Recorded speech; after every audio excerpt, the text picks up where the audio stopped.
Ja nyt väliin vähän kulttuurihommaa.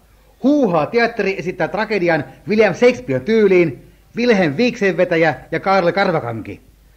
Tapahtuu Englannissa keskiajalla, tapahtumapaikkana kuningas Wilhelm Viiksenvetäjän linnan piha.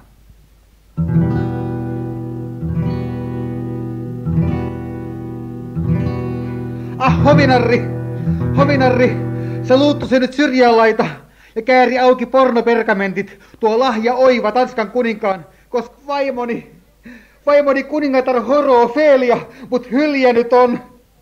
Ei haareikä naisenhan mulle suo, en tuntea saa huumaa häpyhuulen. On vieras mulle pillun lirputin, en kuule valitusta vitun vieterin. Ja koska on pussessani kutka kuuma, niin paisuttavi miehenaisan, mä konstiin vanhaan onanihan turvata nyt taidan. Mut lailla tuskan polttavan rintaani mun raastaa. Runkata vai eikö runkata, kas siinäpä kysymys. Sä ollas tervehditty, oi Wilhelm Viiksenvetäjä. Mä sulle viestin vaimotasi kuningatar Horo-Ofelialta tuon. Kas, Kaarle Karvakanki mun luokseen rientää tähän murheen laaksoon.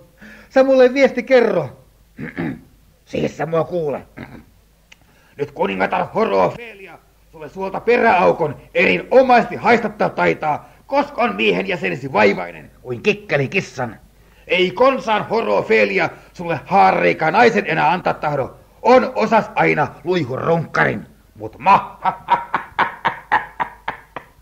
mä häntä edet sekä takaa kuin myös suihin pannut olen, vaik puuttuu haarostansa sentit parit. Tuo kannas 2 karva-aukon, mi eri reikän jakaa suolipaskan kuin myös syöksyn virtsavirran. Mä mitä kuulen? Voi hevon vittu, mä mitä kuulen? Sä oikein kuulit. On Horo-Ofelialla kiima kuuma haarossansa, hinku hirveä horolla, kutka kaamia kyrpäkirnon.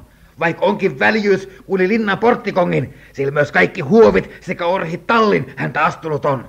Ja koskon kasvos Wilhelm Viiksenvetäjä kuin patti rahvaan kyrpänujan. Mä hänen puolestaan nyt sulle ääntä peräilman ulos päästää halajan.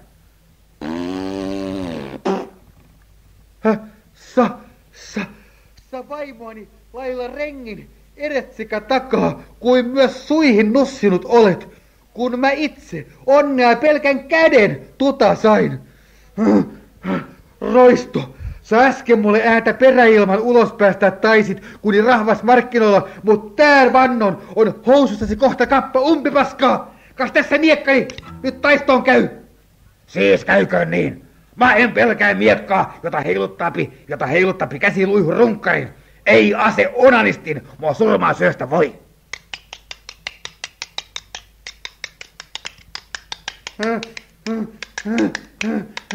Sä vittu haista! Kuin myös, mut olkoon karvareika sulle 2 verran mittavampi. Kas tuota saat!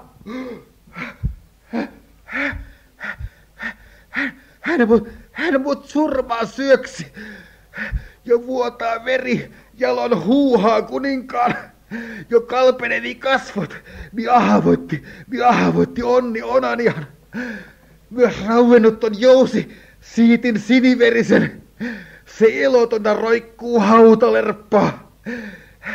Ei konsaa poske pamppu pattipäinen, pintaa pillupiirakan. Siis hyvästynyt jääkää. En konsaa vastausta lopullista. Mä kysymyksiä saanut. Runkata vai eikö runkata? Kas siinäpä kysymys.